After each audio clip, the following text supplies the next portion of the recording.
também pode ser uma forma de curar a si mesma. Neste episódio do Entrevistas DPE, vamos conhecer uma história de solidariedade.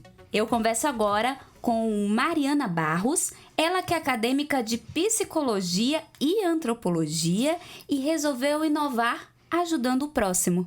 Seja bem-vinda. Obrigada.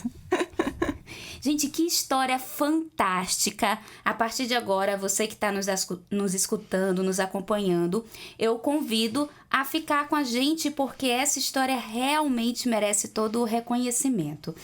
Mariana, conta pra gente, você inovou no momento que você resolveu fazer faxina solidária.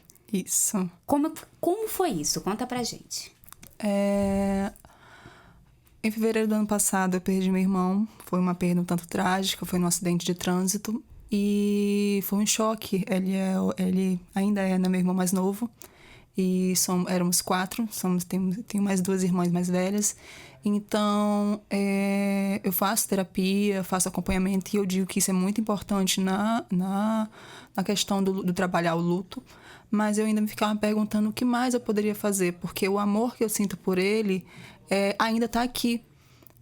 Só que eu não posso mais dar a ele esse amor, ofertar a ele, né? E eu fiquei, o que eu faço com esse sentimento aqui dentro? Eu não posso simplesmente guardá-lo. E eu fiquei me perguntando o que mais eu poderia fazer. E eu já pensava muito em fazer serviço voluntário. Inclusive, atualmente também faço serviço voluntário, consigo conciliar os 2 cursos e serviço voluntário numa ONG, cuidando de um grupo de idosos. Mas eu pensava, o que mais eu posso fazer? E aí eu me lembrei de um relato de uma diária que eu fiz com uma cliente, uma diária remunerada, em que ela me relatou que quando ela teve a primeira filha dela, ela se sentiu muito solitária, muito vulnerável, com toda a questão do puerpério. Tendo aquela rotina diferente de cuidar de uma criança, conciliar a questão hormonal, o cuidado com a casa, a atenção com o esposo, e isso sem nenhuma rede de apoio, que ela não estava recebendo. Ela falou que era engraçado, que recebia muitos parabéns, presentinhos, mas ninguém chegava e falava, você precisa de alguma coisa para você? Quer dar um tempinho? Quer cuidar do cabelo, para oferecer, nem que seja um cuidado assim, quer ir no salão, cuidar do cabelo, a gente fica de olho na bebezinha, qualquer coisa. E ela falou também, relatou sobre a casa, que a casa é muito bagunçada, ela não conseguia dar conta. E ela pensou, poxa, só uma casa limpa já me traria tanto bem-estar. E ela falando isso numa conversa cotidiana, durante uma diária minha, e eu fiquei com aquilo na minha cabeça por um bom tempo, isso muito antes de eu perder meu irmão. Até que quando nesses meus pensamentos aí, de eu pensando o que eu poderia fazer, eu lembrei desse relato dela. O nome dela é Tainá. Obrigada, Tainá. Ela sabe disso, ela ficou muito emocionada quando soube. E aí poxa, faxina voluntária. Então, primeiramente eu fiquei pensando, não, somente com as mães em puerpério. Mas aí, na faculdade de psicologia, fala-se muito sobre o autismo, né? E eu conheço muitas mãezinhas atípicas e eu também fiquei pensando, misericórdia, a rotina que deve ser cuidar de uma criança atípica e ainda demandar, muitas vezes, a demanda do trabalho, né? Não só o trabalho doméstico, mas a rotina do trabalho fora de casa, o casamento, às vezes o estudo, que algumas mães ainda estão se especializando, fazendo uma pós, um mestrado. E como é que conciliam isso no cuidado da casa?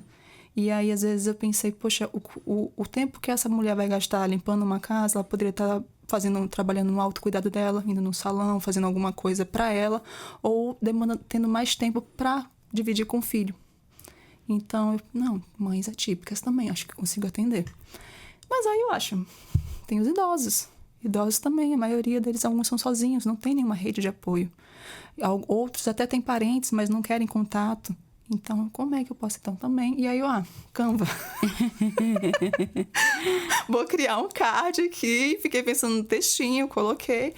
E aí, o bom e velho boca a boca. Mandei para minhas clientes, olha, estou fazendo faxina voluntária. Pode compartilhar? Porque sou um pouco avessa a redes sociais, eu tenho muita timidez para aparecer em Instagram e afins. Então, eu não tenho nem muitos seguidores. E elas, não, Mariana, que incrível, vou compartilhar sim. Aí compartilhar no grupo de mães. Aí pronto. Apareceu. Disseminou. E aí a minha primeira clientezinha voluntária foi uma moça que ela, mãe atípica, que ela tem 2 filhos gêmeos autistas, se eu não me engano, nível 2, e mais uma filhinha de 4 ou 5 anos. Então, ela estava extremamente cansada. E aí, foi uma experiência que eu saí dali transformada, depois que eu saí da casa dela, assim. Eu percebi que ficaram um tanto sem graças no começo, porque realmente você receber uma pessoa para limpar a sua casa, e de graça, você fica um pouco... há um constrangimento ali. E é uma novidade aqui em Roraima, É uma né? novidade. E também não tiro também a razão, porque também há um estranhamento também. Eu estou colocando uma pessoa estranha na minha casa, né? Então, e eu também pensei nessa situação, porque eu sou uma pessoa muito discreta. Logo, eu também queria levar essa descrição para essas faxinas voluntárias. Ou seja, eu não gosto de tirar foto do ambiente. Eu não gosto de ficar tirando antes e depois. Porque na minha cabeça, o antes e depois, deixa eu só tirar uma foto aqui. É como se fosse uma constatação de que tua casa estava muito suja. E isso vai causar um constrangimento na pessoa. Então, eu evito ao máximo. E aí, faço uso do meu estudo de psicologia para tentar deixar a pessoa um pouco à vontade, para fazer ela se sentir acolhida e também até conversar. Às vezes, o que ela precisa é conversar, é falar. E eu fico ali escutando, limpando, conversando. E eu percebo que ela já vai tomando mais confiança, acalmando.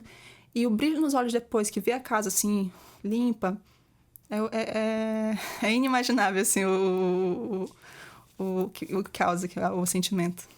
Eu consigo... Você falou que é difícil imaginar, né? Mas eu posso até tentar imaginar essa sensação. Quando eu conheci a tua história, eu lembrei de uma das entrevistas que eu fiz com o psicólogo Wagner Costa. E eu lembro que uma vez, em uma das entrevistas que eu fiz com ele, ele citou o seguinte: sabe filme de terror? A gente nunca vê um filme de terror com uma casa bem iluminada, com uma casa limpa. Geralmente o filme de terror acontece em ambientes escuros, em ambientes sujos. Que já vai causar um sentimento dentro de você, uma apreensão. Isso. Aí ele falou, quer dar um primeiro passo para melhorar, assim? Organize o ambiente que você dorme, organize o ambiente que você passa parte do tempo, abra a janela, deixa o ar entrar, limpe. Então, na hora que eu conheci tua história, eu lembrei imediatamente dessa fala dele. Por isso, eu quero te parabenizar. Obrigada. E quero conhecer um pouquinho mais da tua história. Como é que foi esse teu caminho, né? Você já trabalhava com isso? Como é que foi o processo até você escolher cursar 2 faculdades ao mesmo tempo, psicologia e antropologia, e como é que você faz, né, para poder estar ali trabalhando e estudando ao mesmo tempo? Muitas perguntas ao mesmo tempo. Mas peguei uma por cada vez. Peguei várias abas aqui na minha cabeça, mas vamos lá. Eu sou filha de doméstica. Minha mãe é Dona Teresa. Ela trabalhou durante muito tempo como empregada doméstica, analfabeta. E eu tenho muito orgulho dela, porque ela criou eu, minhas irmãs e meu irmão. E a prioridade dela eram nossos estudos. E eu nunca tive vergonha do trabalho dela. Então, como uma filha mais nova, né? Na época, meu irmão morava com meu pai e minha irmã do meio. A minha irmã mais velha já trabalhava também de doméstica. E aí ela não tinha com quem me deixar. Então, ela sempre me levava nas faxinas dela.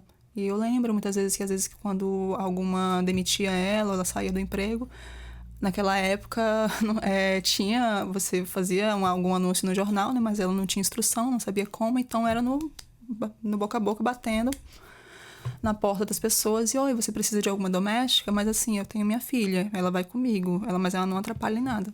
Aí alguns aceitavam, e era assim. E aí então eu cresci vendo minha mãe limpando casas, vendo inúmeras rotinas de casas diferentes, de famílias diferentes. E fui aprendendo com o tempo como cuidar de um lar. Porque também quando chegava no final de semana, ela não queria limpar, assim. Ela queria ter o cuidado dela, descansar. E eu e minhas irmãs, a gente dava esse auxílio na casa, na nossa casa, né, alugada. E aí, com o tempo, à medida que eu fui crescendo, eu fui tendo essa visão de independência, né? E não queria ser um peso a mais para minha mãe. Tipo, o dinheiro já era regrado. E eu pensando, poxa, mas aí a gente vai ficando mocinha, ter algumas necessidades, né? E aí, básicas. E eu não queria, tipo, mãe, me dá R$10 para isso. Não, eu comecei a querer fazer algum trabalhozinho fora a parte. Almoçar de babá. Mas aí se você... Dá para limpar aqui uma casa, limpar um pouquinho aqui um cômodo? Limpa. Aí eu fui, quer saber, eu comecei a trabalhar com faxina. E na época eu também não conseguia estágio como menor aprendiz. Então eu mentia dizendo que eu tinha 18 e comecei a limpar a casa. Eu tenho uma cliente até hoje, que eu conheço ela. Hoje você tá com quantos anos? Eu tô com 29. E aí eu conheci ela e falei, não, 18. Eu acho que tava explorando pra menor de idade, ela morre de rir disso. E aí, mas já ajudava, já me ajudava muito nisso. E só que ainda assim, eu mesma tinha preconceito com a profissão.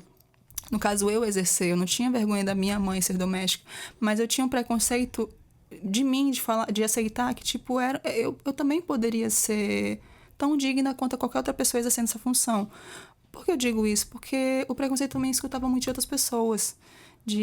Nossa, mas você tem instrução? Você tem um ensino fundamental? Você tem um ensino médio?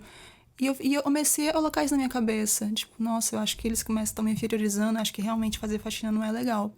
E eu comecei a ter essa vergonha, porque eu interiorizei esse preconceito que eu vinha recebendo. Então era algo que eu não tinha, mas eu interiorizei. E aí eu continuei trabalhando, mas aí consegui um emprego, comecei a trabalhar formalmente, CLT. Trabalhei em um assistente administrativo e em outros cargos administrativos também, mas sempre fazendo uns bicos de diarista porque eu não queria guardar o 5º dia útil para ter dinheiro. Até que finalmente eu pensei, cara, por quê que eu tô fazendo isso? Porque eu tinha que ir, e nesse meio tempo ainda não fazendo faculdade, porque eu tinha 1001 traumas de ingressar no curso superior, sofri muito bullying na escola. Então, na minha cabeça, o ensino superior seria uma extensão do ensino médio e ensino fundamental. Então, eu tinha isso, carregava esse peso na minha mente. E até que depois de muita terapia, e fiquei pensando, não, eu consigo, eu sou capaz. E aí eu comecei, seguindo o conselho da minha psicóloga, só vai um passo de cada vez, faz só a inscrição. Aí eu fiz pra psicologia, só que aí alguma coisa falou, e se eu fizer pra antropologia também? Se é pra começar, vamos começar logo com 2 faculdades. Vai que dê certo. E, tipo, sem nenhuma experiência, sem nada, assim, só na cara e na coragem. E aí, já pensando, nossa, mas ainda a gente vai ficar pesado, né? Se eu conseguir um trabalho CLT. Só que depois eu pensei, por que eu tô insistindo nesse CLT? Nada contra. Mas, assim, eu não conseguiria conciliar uma rotina tão pesada de 2 cursos superiores e ainda ter os custos de vida, pagando aluguel, porque eu moro sozinha, água, luz, internet, e os cuidados, sendo mulher, né, que somos unha, cabelo, sobrancelha, e eu fiquei, não, sabe, eu vou continuar como diarista. E aí eu fui ressignificando esse olhar sobre a faxina, e foi quando eu comecei a pensar que sim, eu sou o meu trabalho é tão digno quanto qualquer outro. É triste ainda o preconceito que eu ainda sofro, ainda hoje, com a minha profissão. Os abusos que sofremos, eu falo isso não só por mim, mas por todas as colegas da minha classe, né, de domésticas e diaristas, não só de exploração de mão de obra, porque eu tenho N histórias sobre situações assim humilhantes que já passei, e conheço colegas também que, assim, você olha e pensa assim, meu Deus, a que ponto chegou a humanidade? Mas também abusos sexuais, de violência sexual também, muitos assédios, que são pouco relatados aqui em Roraima. Inclusive, estou iniciando um projeto de pesquisa na faculdade no curso de psicologia, sobre os impactos mentais que isso tem na vida de domésticos e diaristas, enfrentando essa rotina não só de abusos de mão de obra, mas também de assédios. E isso é muito pesado, porque a gente não recebemos pouco apoio a respeito disso. Então, quando eu tive essa oportunidade de falar, fiquei tão feliz que, tipo, eu vou enfrentar também o medo de me expor, assim, de aparecer, alguém ouvindo a minha voz, ou vendo a minha foto, mas por uma boa causa. Porque eu sei o que eu galguei, assim, o caminho que eu percorri para chegar até aqui e ter orgulho de falar, eu sou diarista, eu trabalho com serviço doméstico. E aí agora recebo muita atenção por conta desse meu trabalho de faxina voluntária. E eu acho curioso porque recebo tantos elogios. Nossa, é muito realmente importante, um lar limpo, você faz um serviço incrível. Mas aí eu sempre fico pensando na incoerência dessa frase, porque assim, é tão valorizada uma casa limpa, mas a maioria desvaloriza quem está limpando. E isso é uma reflexão que eu sempre gosto de deixar, assim, gente, pensem também não só no lar, mas em quem limpa. Não é só porque você está pagando uma diária que aquela pessoa vai ser um objeto para você, é sua posse. Você não pode tratá-la como... Você tem que tratá-la como ser humano, como qualquer Sim. outro. Perfeitamente. Eu compartilho um pouco da tua trajetória de vida, que a minha mãe, ela também é doméstica, limpou casas durante muitos anos, mas depois ela foi trabalhar com serviços gerais, como CLT.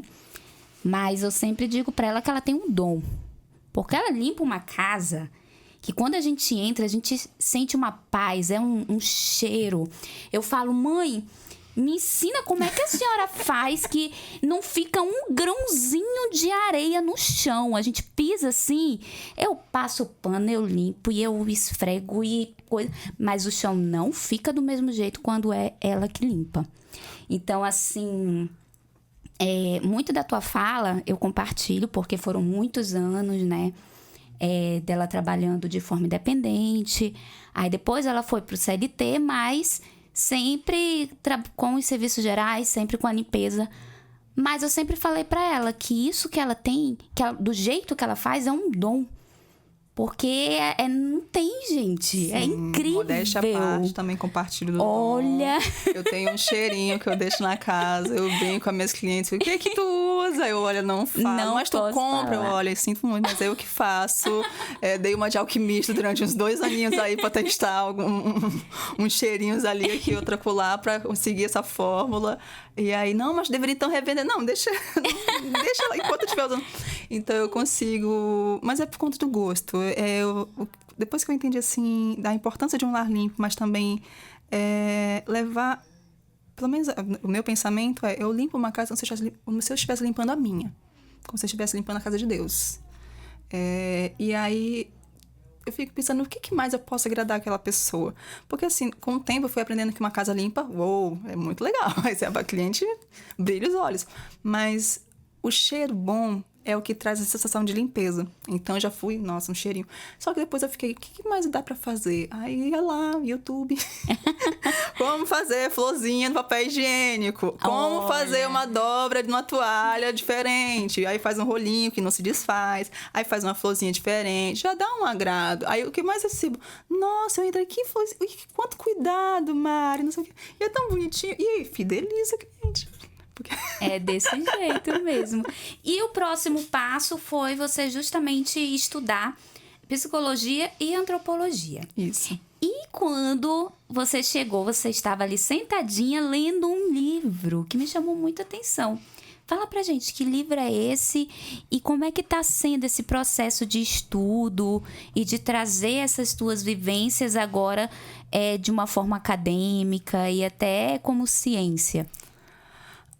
O livro que eu estava lendo na hora que eu cheguei é Eu, Empregada Doméstica. Ela é escrita por uma blogueira, Preta Rara, e é uma coletânea de vários relatos de empregados domésticos e diaristas falando sobre os desafios na rotina de trabalho, né?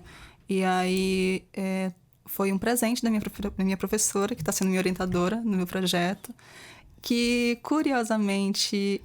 anos atrás eu limpei a casa da mãe dela, então, e hoje ela é minha professora, tenho muito orgulho, ela é uma excelente professora Eli. E aí, a sensação de estar... eu só penso na minha mãe. Eu penso na minha mãe, de uma senhora analfabeta que nunca quis ingressar num EJA por ter vergonha achar que vão rir dela, né, por ser uma senhora idosa, começando ainda a querer aprender a ler e escrever, então ela sempre rejeitou a ideia de tardiamente querer ser alfabetizada. Então ela ainda segue analfabeta, mas eu fico pensando em como é significativo isso. Eu hoje fazendo o mesmo trabalho que ela exerceu por tantos anos e fazendo 2 cursos superiores e iniciando um projeto de pesquisa, falando sobre, dando voz a tantas outras mulheres que não puderam falar, que não tiveram essa oportunidade. E para mim é muito significativo. Eu me emociono falar sobre isso, porque certa vez, em uma diária, eu estava estudando para um concurso, que diz concurso a gente estuda até passar.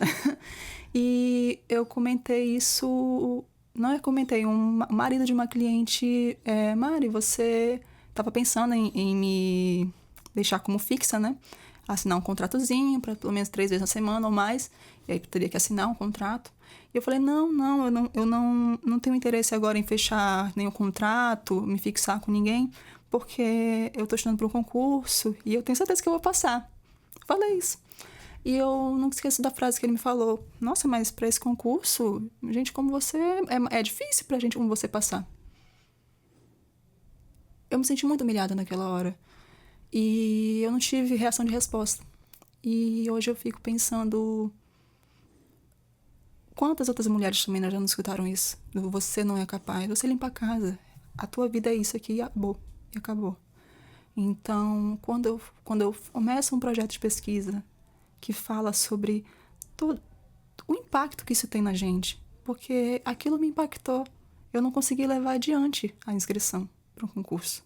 Eu perdi a inscrição. Eu passei... Isso minou uma esperança que eu tinha de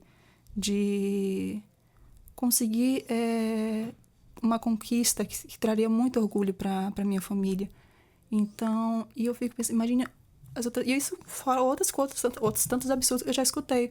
Mas e as minhas outras colegas também de profissão, quantas humilhações também elas já não escutaram? A minha mãe, quantas também?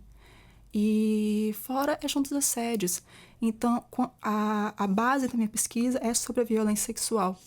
E um dos desafios que eu tenho falado para minha professora é que a grande parte das mulheres não consegue entender, infelizmente não sabem o que é o assédio.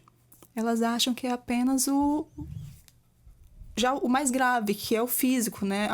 O agarrar à força, mas não, tá naquelas piadinhas, naquelas perguntinhas de duplo sentido, naquele passar toda hora escorando na pessoa, tocando sem seu consentimento. Isso também é assédio.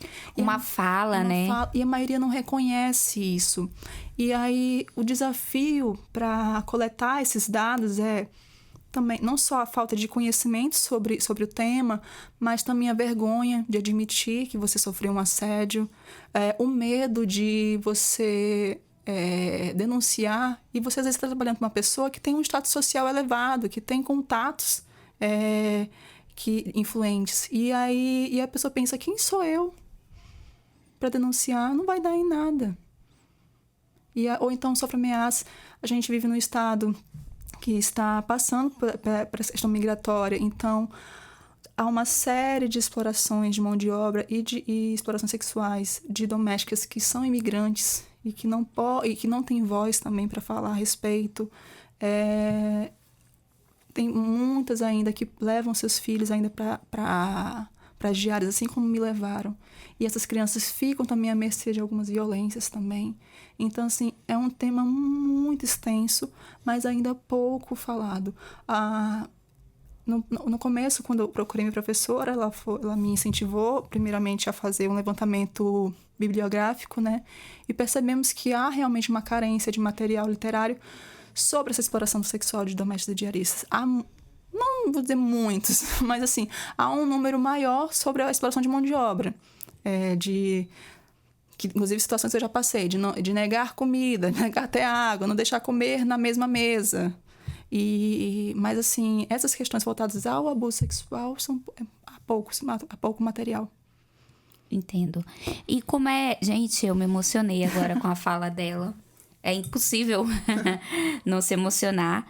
Mas, Mari, conta pra gente como é que... Eu percebo que você tá no 3º semestre. Sim. Você já entrou na faculdade com esse pensamento já certo que você queria desenvolver essa pesquisa, ou você foi desenvolvendo no decorrer dos semestres? E como é que você está aliando a antropologia com a psicologia? Dá para juntar os dois estudos na mesma pesquisa? Sim, dá. Sobre cultura do estupro, né? Sobre... temos essa herança colonial, né, em que muito dessa nossa miscigenação foi através de uma violência sexual, né, das mulheres escravizadas e os senhores de engenho. Então, há uma herança cultural do abuso e isso se perpetua ainda, principalmente no serviço doméstico, que é uma extensão do serviço da mulher que é escravizada no período colonial e do Brasil colônia. Então, traz um embasamento muito maior quando se une essas duas ciências, né, antropologia e psicologia. Perdão, qual a outra pergunta que eu agora esqueci? Como é que você está juntando realmente esses dois estudos, né? Dessas duas áreas de conhecimento na tua pesquisa? A princípio, eu acho até que você já respondeu, né? Trazendo todo o histórico, né? Sim. E tudo isso. Da cultura do estupro, que é um assunto que é um tabu ainda para muita gente, que não deveria ser, porque o que não é dito, as pessoas acabam colocando inúmeras dificuldades, como se fosse a mulher fosse a culpada. Infelizmente, enfim. Vivemos em um estado que é um dos campeões em estupro e violência sexual, em feminicídio. Então, é ainda um assunto muito tabu, mas, assim, é um assunto que merece a devida atenção, porque as notícias estão aí. Você abre uma notícia, tem sempre um relato hediondo de alguma mulher que sofreu alguma violência, e isso, um relato entre tantos outros que nem chegaram a ser relatados. Então, ou então de mulheres que até sofreram alguma violência, mas tem muita vergonha de fazer uma denúncia, porque chegando na hora de denunciar, às vezes sofre algum tipo de violência até na delegacia por algum desrespeito, que também conheço muitos relatos, infelizmente. Então, há uma importância disso ser dito, de trazer voz a esse tema. E quando eu comecei a fazer a faculdade de psicologia, sim, eu já pensava em trazer essa luz, assim, esse estudo para as domésticas diaristas, até como... Eu brinco que o meu futuro TCC não vai ser isso, mas assim, não vai ser esse o agradecimento, mas eu brinco dizendo que vai ser a esse cliente que falou que estudo não era para mim. Então eu brincava, honrando, vou fazer esse curso, vou fazer 2 para provar ele. Mas não, gente, não é por causa dele, não. Mais um orgulho a minha criança interior, a menina Mariana, que hoje se orgulha, porque eu penso que a adulta que eu sou hoje era a adulta que ela precisava quando era criança. Eu acho que o recado também, em cima disso que você acaba de falar, é que o outro precisa ter muito cuidado com o que vai dizer, né? Pro próximo. O peso da palavra do outro, como que vai chegar pro outro. Eu acho que as pessoas precisam... Não só o que vão dizer, mas buscar coerência não só na fala, mas nos seus gestos. Tem uma situação que eu vivi em que uma família... havia também outras 2 pessoas também prestando serviço nessa casa. E aí chegou o horário do almoço. Já era 12:00 e pouco, tínhamos que esperar eles chegarem por volta de 1h da tarde para que eles almoçassem. E eu nunca esqueci dessa cena porque me marcou muito. Eles sentados à mesa, família, filhinhos, tudo mais, mãos dadas, orando. E eu e as outras pessoas que estavam prestando serviço, olhando a cena, eles antes disso fecharam a porta e tínhamos que esperar eles terminarem a sua oração, terminarem o almoço, terminar de conversar à mesa para irmos comer as sobras, mas não naquela mesma mesa, na mesa de fora, na área externa. Então, assim, Onde está a coerência nisso?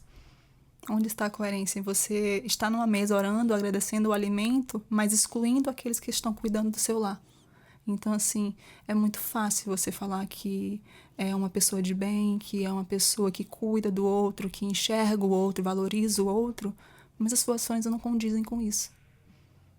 Sim, perfeito. Sua fala é bem pertinente. E a gente percebe que você usou todo esse teu conhecimento, toda essa tua trajetória e ressignificou com esse projeto tão bonito, né? Como é que é o processo de seleção? Como é que você escolhe as famílias que você vai levar esse gesto de carinho? No card, eu procurei praticamente desenhar para evitar mal entendidos, né? Eu sempre falo, pessoas, mães puerpério, mães atípicas, tá tudo listadinho no cardzinho, idosos em rede de apoio. E aí as pessoas, como eu disse, no boca a boca acabam entrando em contato comigo. E aí eu faço uma espécie de entrevista, perguntando, mas assim, em que situação do card o seu parente, essa família se enquadra? Aí ela começa a falar, não, ele está, sei lá, minha avó está, quebrou o pulso, sofreu um acidente, quebrou o fêmur, nós moramos no interior, ou então eu trabalho, passo mais tempo no interior e ela acaba ficando só com uma outra pessoa que cuida aqui, mas também é uma pessoa idosa. Então a gente vai conseguindo selecionar, essa situação, então se adequa. Por que eu digo isso? Porque também, à medida que eu fui recebendo um pouquinho mais de visibilidade, também recebi uma série de mensagens de pessoas que estavam claramente querendo se aproveitar. Que mandavam mensagem, é engraçado, geralmente começam com a seguinte frase: é você que faz faxina grátis? Gente. Já começa assim. É você que faz faxina grátis, faxina de graça, faxina de graça? Aí eu, certo, sim, pois não, que posso ajudar? Aí, não, é porque a minha mãe, avó, tia, avô, está, sei lá, com o fêmur quebrado e não pode limpar a casa. Você teria como limpar? E aí eu pergunto, mas você mora aqui? Sim, moramos. Aí eu olho a foto de perfil, uma pessoa jovem, saudável, muito bem de vida, obrigada, aparentemente. E aí a pergunta que fica na minha cabeça é, por que você que não vai limpar? Sim. Porque assim, a minha faxina voluntária, eu sempre especifico que é meio período. Eu não levo o dia todo, o dia todo eu tiro para fazer as faxinas remuneradas. E essas eu arraso. Mas a faxina voluntária eu faço de segundas e quintas, porque são dias em que eu também trabalho, porém apenas atendendo uma empresa, e lá eu fico só meio período. Então eu consigo tirar, geralmente, o período da tarde para ir limpar a casa dessa pessoa, né? E eu explico, olha, uma faxina básica, eu vou lavar banheiro, limpar uma cozinha, dar uma organizada, varrer, passar um pano no chão, o que já vai trazer uma diferença enorme. Mas assim, não vai ser aquela limpeza cabal, que é o que eu faço, mas um serviço remunerado. Mas a pessoa super compreende isso e já traz, sim, uma mudança no ambiente. Isso eu explico pra pessoa. E assim, eu fico me perguntando, nesses casos, essa pessoa da faxina grátis que me pergunta, por que ela não consegue tirar meio período de um sábado dela? Sim. De um domingo. Já fica o recado, né? A orientação. Aí a pessoa me fala, mas é porque eu não tenho tempo. E diz pra mim, fazendo 2 cursos superiores, serviço voluntário em uma ONG, estudos e quero voltar pra academia, que eu digo que eu quero, uma hora eu vou. Esse ano vai. Então, e aí a pessoa vem dizer pra mim que não tem tempo. Eu tô cuidando de pessoas que eu nunca vi na vida. Você tá tirando de si, querendo terceirizar um serviço que você deveria estar fazendo com todo amor do mundo para alguém que te colocou no mundo. Então, assim, você está querendo terceirizar isso, me pega muito essa terceirização do cuidar. Não, mas se a pessoa está oferecendo, faz ela. Não, mas é você também que deveria estar tendo essa iniciativa. E também eu venho recebendo muitas mensagens de pessoas se disponibilizando para me ajudar. Que aí é também um tema muito delicado. Porque, eu adoro limpeza, eu gosto de limpar uma casa. Eu posso te ajudar? E aí eu tento sempre sair pela tangente. Por quê?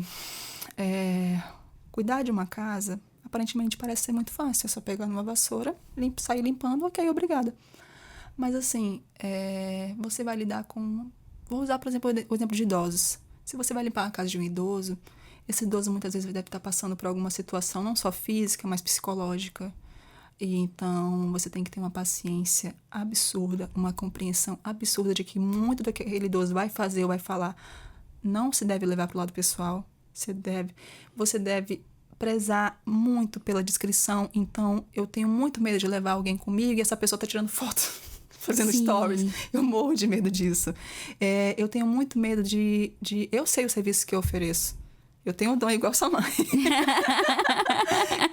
Eu não sei como é o serviço da outra pessoa. Então, eu tenho muito medo, porque eu já trabalhei em algumas casas, nessas casas remuneradas, em que já tinha uma pessoa trabalhando lá, e eu queria fazer um negócio, não se preocupa com isso não, faz isso não, ela nem vai perceber. Então, eu tenho medo porque talvez a outra pessoa que está se voluntariando para trabalhar comigo, talvez não vai ter esse mesmo zelo que eu vou ter. E então, o que eu sempre sugiro você tem alguma experiência com limpeza? Se não tem, então pelo menos busca fazer algum tipo de curso sobre cuidados com idosos, cuidados com crianças, buscar ter algum conhecimento. Com crianças atípicas, por exemplo, você tem que ter também uma questão do barulho, você tem que se atentar. Você não pode sair limpando uma casa fazendo todo o barulho do mundo, porque às vezes a criança atípica tem alguma questão. Então, procure se informar a respeito. E assim, em vez de duas, três pessoas em limpar uma única casa, por que você também não cria essa iniciativa de fazer, igual eu fiz no Canva, ou então pedir para algum designer, se você tiver um poder aquisitivo maior para pedir, criar um card e você também oferecer. Porque em vez de 3 pessoas limpando uma casa, são 3 pessoas limpando 3 casas. Então, dá uma dimensão maior para que mais pessoas sejam atendidas. Então, é uma coisa que eu preciso falar também sobre isso, sobre essa oferta de querer ajudar, mas ao mesmo tempo, em vez de fazer só me ajudar um monte de obra, mas também porque você também não começa a fazer, sabe? Tem um cardzinho, às vezes você tem mais desenvoltura para falar em público, para fazer um stories, então você pode ter mais visibilidade do que eu e alcançar mais pessoas. É uma corrente do bem, né? Sim, fazer essa corrente. Sim, você deu o primeiro passo e outras pessoas podem seguir o caminho, né? E tem menos de um ano, você falou 10 meses, não foi isso? Você falou? Tem uns 8 meses que eu comecei essa iniciativa.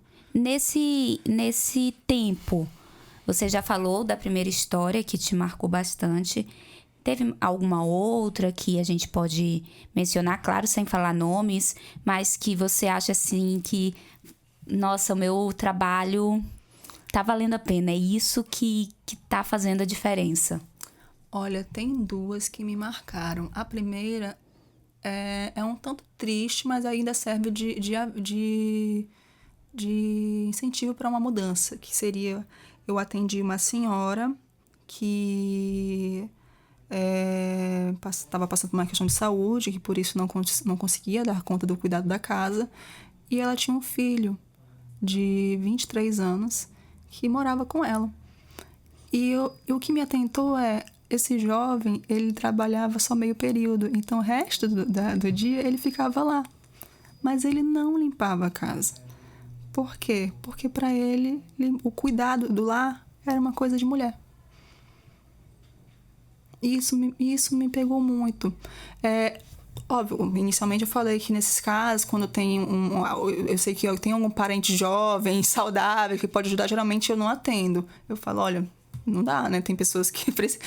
Mas nesse caso eu vi que a senhora precisava realmente, ela já estava entrando num processo depressivo, justamente porque ela era uma senhora muito ativa e por conta dessa questão de saúde ela já não podia mais sair, já não podia mais cuidar da casa, inclusive fazer seu autocuidado. Que aí também é a parte bonita, também são 2 histórias, mas com essa mesma família. Porque me deixou muito triste essa falta de zelo do filho e que ainda é muito comum. Homens não quererem fazer um serviço doméstico, achando que é só um serviço de mulher, e não é, né?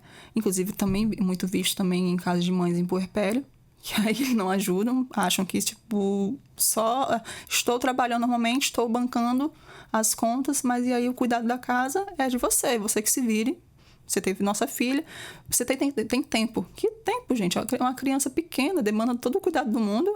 Quando a criança vai dormir, quem quer dormir é a mãe. Ela não vai querer pegar na vassoura, pelo amor de Deus.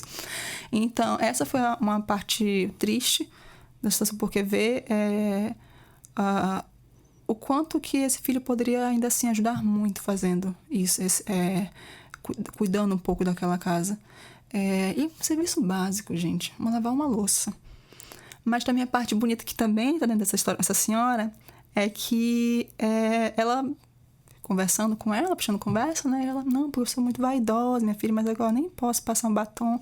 Aí, a senhora, deixa eu maquiar a senhora. Eu nem sei me maquiar, mano. Mas eu ofereci. E como é que foi isso? Ela me olhou de um jeito. Uma surpresa, assim. Primeiro uma desconfiança, mas a surpresa lá. Você faz isso, minha filha? Eu, sim, eu acho que é importante, pelo menos passar um batom, né? Aí ela, tá bom. Então ela foi lá, me mostrou, aqui, ó, tem minha necessairezinha dela lá. Aí eu me senti brincando de boneca. Foi muito gostoso. E eu passei um batomzinho. Aí, como é que a senhora gosta? Eu gosto de passar o blushzinho. Na verdade, ela falou blush, ela falou rouge. O rouge, né? Que eu chamo de rouge. E aí, passei o tal do rougezinho, o blush nela, um batonzinho. Aí ela tem um cabelo liso, né? Aí se eu fizer um penteadozinho na senhora, a senhora deixa? Fiz um penteadinho, fiz o rabinho de cavalo, assim, bonitinho. Um penteadozinho com rabo de cavalo. E aí ela se olhou no espelho. E ela começou a chorar. Gente.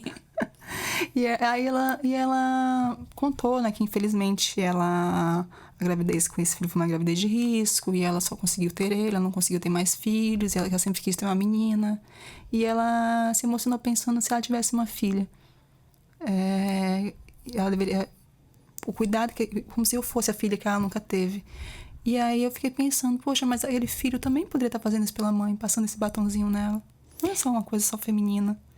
A gente percebe ali a cultura do machismo, né? Uhum. Que muitas vezes vem ali das gerações passadas, que foi o que ela aprendeu, né? Exatamente. Aí que tá passando pra nova geração, mas tá vindo, você disse que tem 29 anos, né? Mais ou menos aqui na minha mesma geração, que eu acredito que é meio que a nossa responsabilidade quebrar essa cultura, né? Exatamente. Que vem das gerações passadas, dos nossos avós, pros nossos pais, chegou na gente. Então, na hora de quebrar isso e mostrar que não é bem assim, né? Que todo mundo pode fazer um pouquinho e não tem esse negócio, isso aqui é de homem, isso aqui é de mulher, sim, né? Eu tenho um sobrinho de 7 anos, ele é...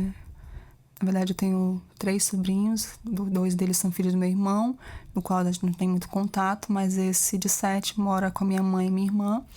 Então, a rotina dele é ser cercado por mulheres. E ele foi o primeiro neto da minha mãe, né? Então, é o mais mimado. Mas em nenhum momento a gente deixou de dizer pra ele a importância de ajudar em casa. Ele, obviamente, a gente não vai dar uma faca pra ele cozinhar ou botar ele pra lavar altos pratos e se machucar, quebrar. Tudo na sua fase certa, tudo, né? Na sua fase certa. A gente também busca dar essa orientação. Quando ele começou a ir da escolinha, às vezes acontecia alguma situação com alguma coleguinha. Não, meninas não se bate. Sendo menino ou sendo menino, mas principalmente mulheres, você não bate, porque você é um rapaz. A gente tenta dar todas as orientações possíveis sobre bullying, por exemplo. Se você vê algum coleguinha fazendo alguma coisa, você não ria, você chame sua professora. A gente busca dar essa orientação, porque começa daí, na infância. É na infância. Tem uma coisa engraçada que o pessoal fala, como eu faço serviço com idosos, eu sempre brinco. Um idoso de 89 anos, óbvio, eu posso ter muitas conversas com ele, mas eu não vou querer poder mudar a cabeça dele com 89 anos. Mas com uma criança de 7 eu consigo fazer mudanças. Eu consigo plantar sementes. E isso é importante. E é importante que outras pessoas tenham essa visão. Eduquem seus filhos. Se você tem um menino e uma menina, por que só a menina vai ter que aprender a lavar louça, a cozinhar? Coloque seu filho também. Meu sobrinho adora ovo cozido.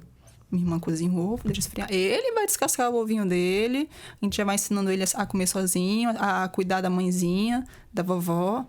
Recentemente eu fiz a dinâmica do ovo com ele, peguei um ovo cozido e falei, olha, a gente vai fazer a dinâmica do ovinho. O que é a dinâmica do ovinho? Você vai cuidar desse ovo por 7 dias. E aí, você vai dar comida para ele. Ele vai ter que ir pro banheiro com você. Você vai pra escola de manhã. Então, quem vai ficar cuidando dele é a vovó. Que a vovó fica até o dia todo agora em casa, não trabalha mais, né? E aí, ela só trabalha agora o costureiro. No tempo dela, quando ela quer, assim. E aí, a vovó fica cuidando do ovinho. Quando você chegar, você vai tomar seu banhozinho. Você não toma seu banho, vai almoçar e depois vai fazer sua TV de casa, assistir. O ovinho também vai fazer. Qual vai ser o nome do ovo? Pedro. Escolhi o nome do ovo, Pedro. E aí, a gente foi trabalhando. Eu fui trabalhando com ele, achando cuidado. Ensinando. Aí perguntaram, mas Mariana, e se esse ovo quebrasse? Aí eu ia ensinar pra ele que mesmo quando a gente cuida das pessoas, ou de quem quer que seja, há uma chance da gente perder. Essas pessoas irem embora. Como foi o caso. E aí ele foi, na hora que eu expliquei isso pra ele, igual o titio Mariano, igual o titio Mariano. A gente ama muito ele. Mas ele partiu. Só que ele partiu e a gente não se arrepende porque a gente deu muito com amor e cuidado. Ele igual tem que cuidar e amar o Pedro, exatamente. Então ele entendeu. Quando a gente fala numa linguagem simples, as crianças entendem. E eu plantei essa sementinha nele. E aí foi engraçado que realmente o ovo conseguiu ficar inteiro 7 dias. Não. Eu peguei o ovinho, olha, tá na hora de se despedir do Pedro. E ele vai pra onde? Ele vai pra Argentina. E pior que eu esqueci, eu tô com um monte de montagem que eu botei, porque eu tenho um filme, Amélie Poulain,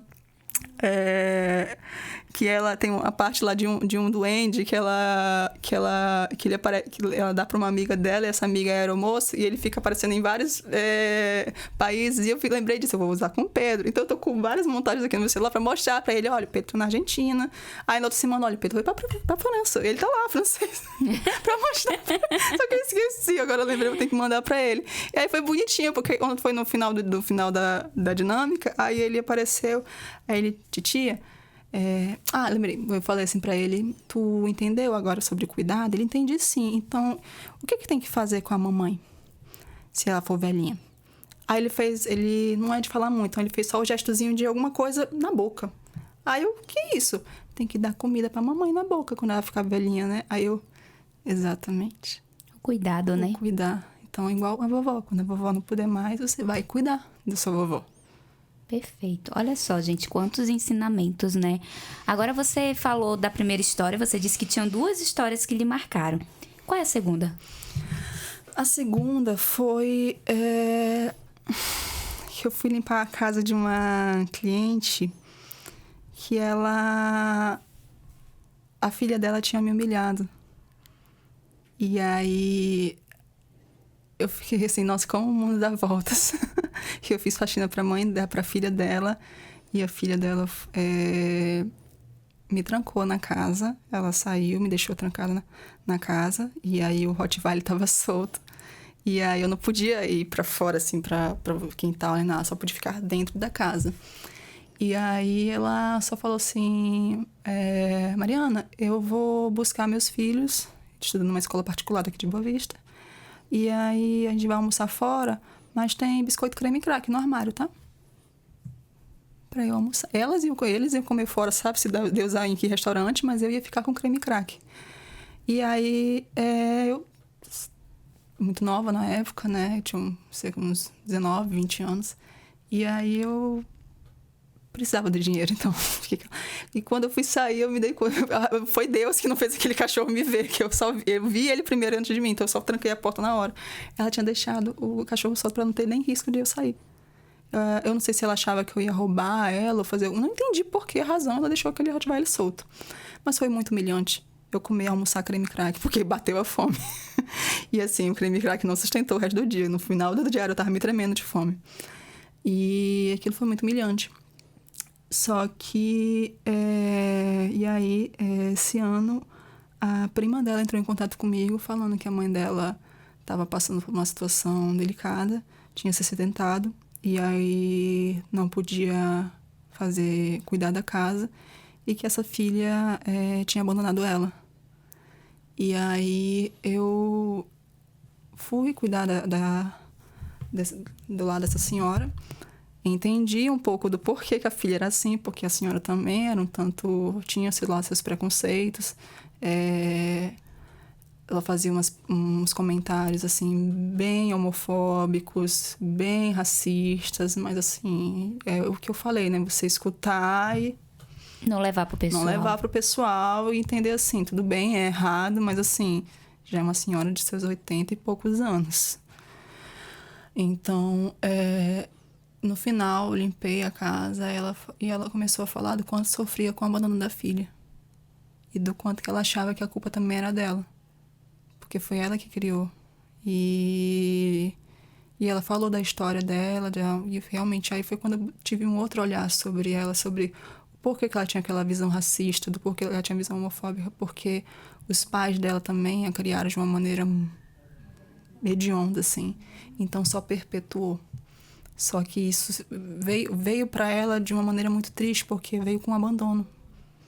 Foi uma prima, uma sobrinha dela que entrou em contato para pedir ajuda para essa senhora. E essa prima, ela nem morava aqui, ela mora em Manaus.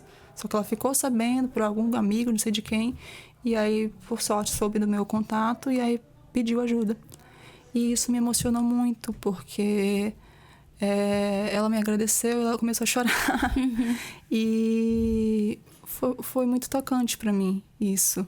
E ela agradeceu muito, perguntou se eu poderia voltar lá a limpar. Eu fiquei ainda indo lá algumas vezes, só que ela veio a falecer. Só que eu fiquei pensando, isso me emocionou, porque sobre voltando para o que a gente falou, sobre o poder da nossa palavra, sobre como a gente tem essa tendência infeliz de perpetuar coisas muito boas, mas também coisas muito ruins. E essa senhora acolheu, teve um retorno um tanto triste, né, daquilo que ela plantou, de todas as palavras de ódio que ela fomentou na filha.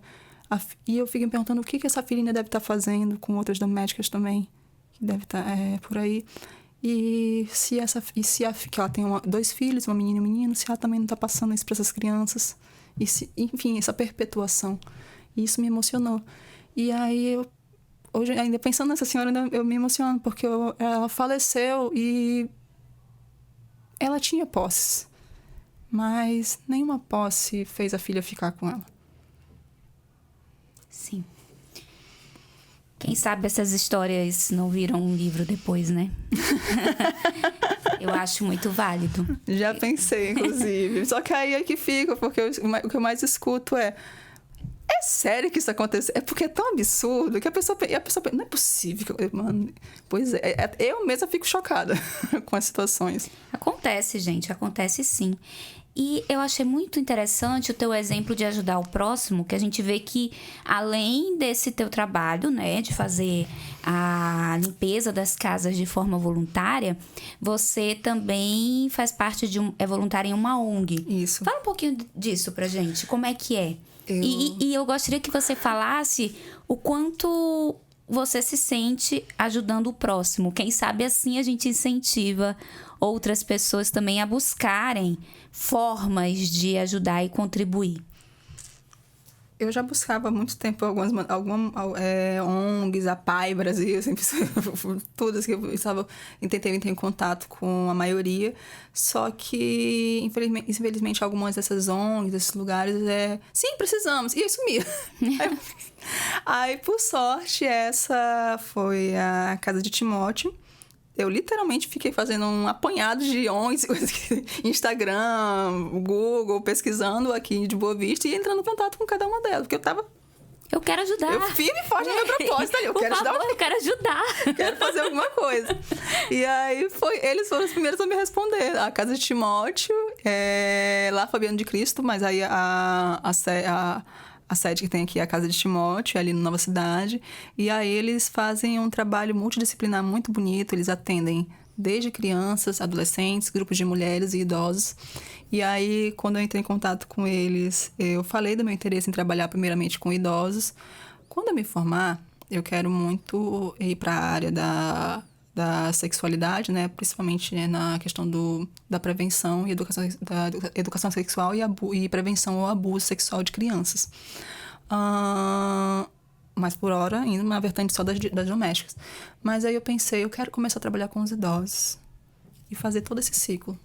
E lá já tem e lá parece que foi assim, certeiro. Foi justamente a que me deu a oportunidade, justamente é uma ONG que atende todo esse ciclo. Então eu posso começar com os idosos, depois passar para o grupo de mulheres, depois ir para os adolescentes e depois futuramente começar com as crianças. E aí a medida já vou estar realmente já muito mais avançado nos meus 2 cursos, então a maneira como eu vou chegar nesse público já vai ser muito mais aprimorada.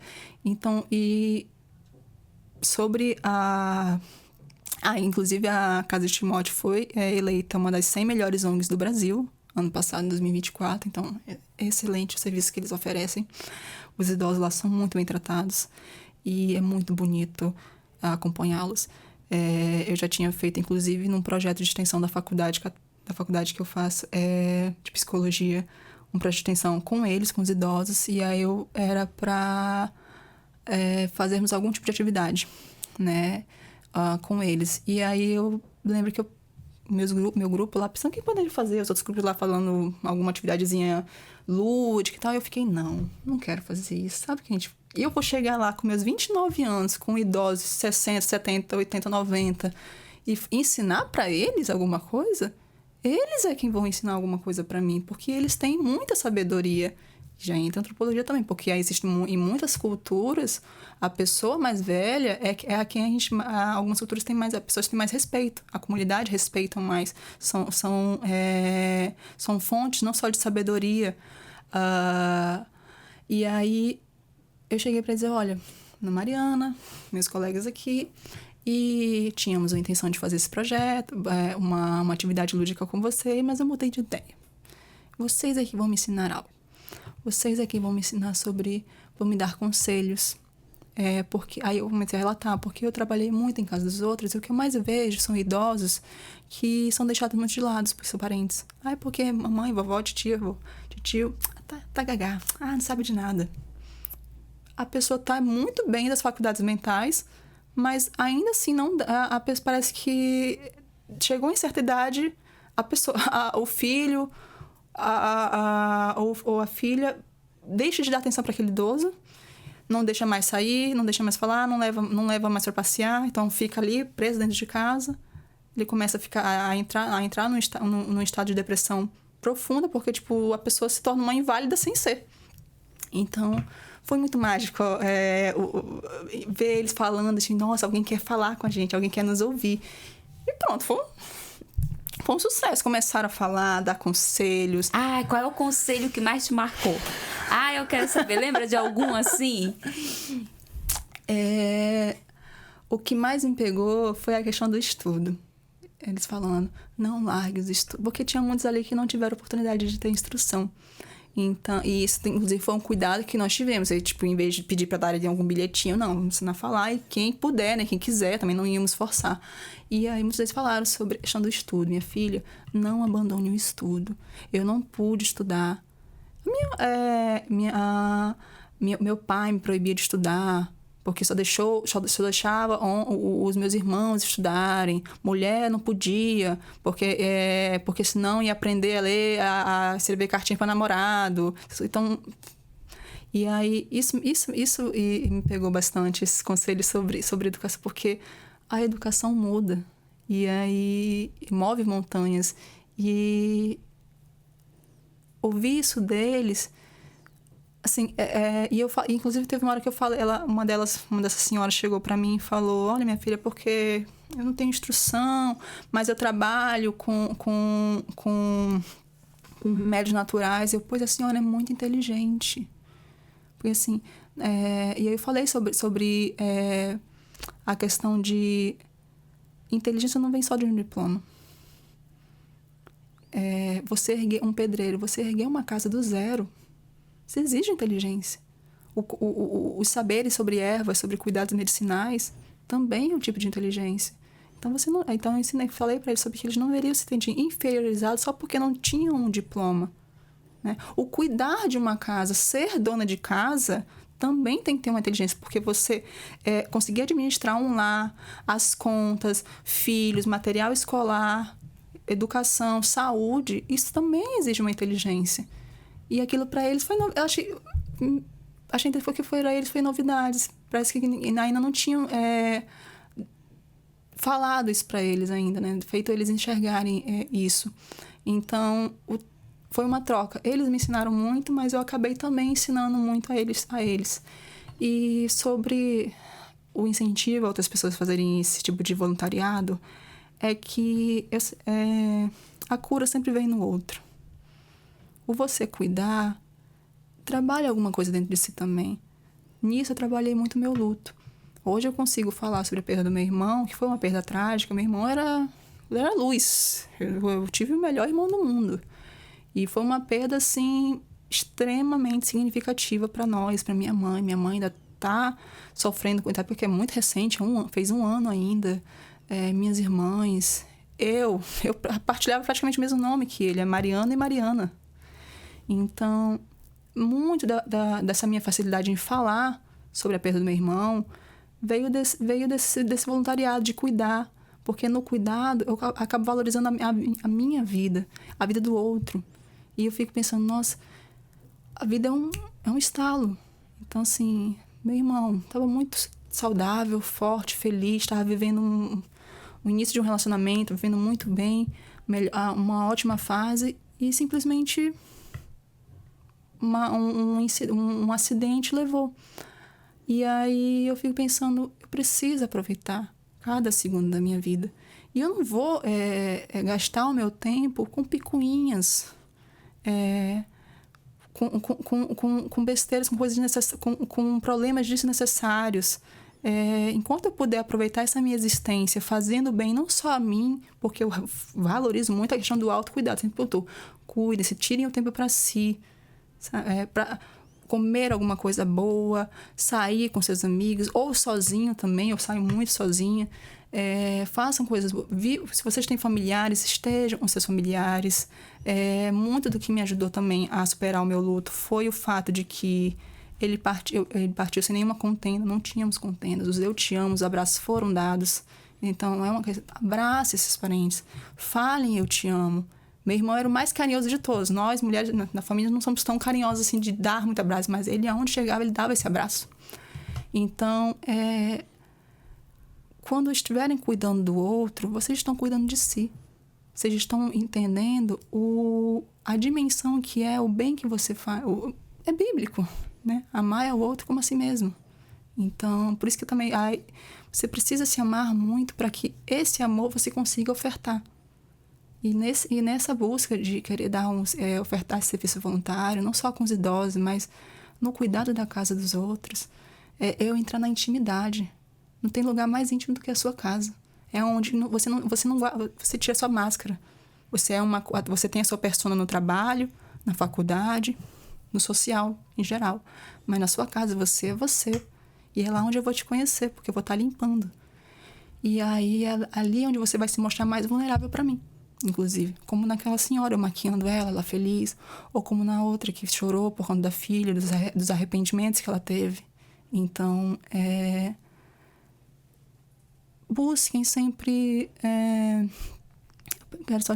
quero dizer isso, busquem sempre pensar no outro, não só em si, porque acho que o mal hoje em dia fugiu agora a palavra, mas quando a pessoa pensa só em si, esqueci mesmo, gente, me fugiu agora.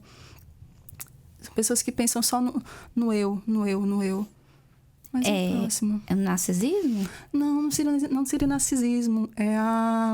Gente, me fugiu agora a palavra. Mas não tem problema. Eu acho que eu entendi exatamente o que você quis passar, a mensagem que você quis passar, que é justamente essa questão de ajudar o próximo, o egoísmo. Acho que é um mal, assim, é um câncer na humanidade, esse egoísmo. Teve uma situação de um relacionamento que eu tive que eu nunca esqueci disso, porque a minha bolsa é cheia de lixinho. Eu tenho um saquinho com lixinhos, eu não gosto de jogar lixo na rua. Sim. Pode ser o mínimo papelzinho de bala. E eu lembro que eu tava com essa pessoa e aí eu carregando pra cima e pra baixo uma latinha que eu tinha tomado. Até achar uma lixeirinha. Ele joga, eu não jogo no chão. Ele, mas se não jogar no chão, não vai ter serviço pro gari. Não. Eu não esqueci disso. Aí eu... Sabe? São nesses detalhes que você tá no seu pensar no outro. É o bom dia que eu dou pra qualquer pessoa que preste serviço pra mim. A moça que veio trazer água, café. Oi, obrigado, bom dia, obrigada. Na porta, bom dia, obrigada. Você não sabe o que aquela pessoa tá passando. Exatamente. Você não sabe. Às vezes o meu obrigada, o meu bom dia, tipo, nossa, aquela pessoa me tratou bem, aquela pessoa me enxergou. Isso, inclusive, para nós domésticas, é fundamental. Eu existo. Você me dá bom dia. Eu limpo a sua casa. Então, você me dá um bom dia é o mínimo. Agora, você passar por mim, fingir que eu não existo... não dá atenção pra ela, não. É só faxineira. O impacto que isso tem na gente. Sim, exatamente isso. A gente está caminhando já para o final do nosso bate-papo. Eu quero parabenizar você pela... Não só uma, né? Várias iniciativas de ajudar o próximo, de contribuir, né, com a sociedade de forma geral mesmo. Parabenizar você. Agradecer pela entrevista, por essa troca de hoje, por trazer tanto conhecimento também. Muito obrigada. Obrigada, minha querida. E eu gostaria de saber, diante de tantos assuntos que nós abordamos, algo mais que você gostaria de ressaltar? Deixa eu ver. Acho que... eu já falei tanto sobre amar o próximo, sobre o cuidado, sobre a importância de... Acho que eu vou reforçar realmente. Valorizem as pessoas que limpam suas casas. Nós somos seres humanos como qualquer outro. E merecemos respeito. É hediondo ainda existir pessoas que não deixam a gente comer na mesma mesa, que não deixam a gente entrar pela porta da frente, que falem que o estudo não é pra gente. E isso ainda existe, infelizmente existe. Então, que você não seja essa pessoa, mas se você conhece alguém, que você não se cale, que você chame a atenção dessa pessoa e diga: isso é feio, não faça isso. Porque muito dessas pessoas que fazem ainda isso, muitas delas, é uma questão delas mesmas, mas também porque ninguém nunca chama atenção. O pessoal tem essa política, essa cultura da normalização, de normalizar. E isso é uma coisa que eu queria finalizar com isso. Respeitem o nosso serviço.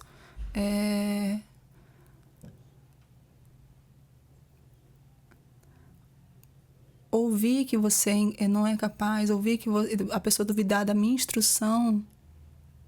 Eu, modéstia à parte, acho que eu me comunico muito bem. Então, ouvir de uma pessoa e achar que eu não tenho instrução só porque eu faço faxina...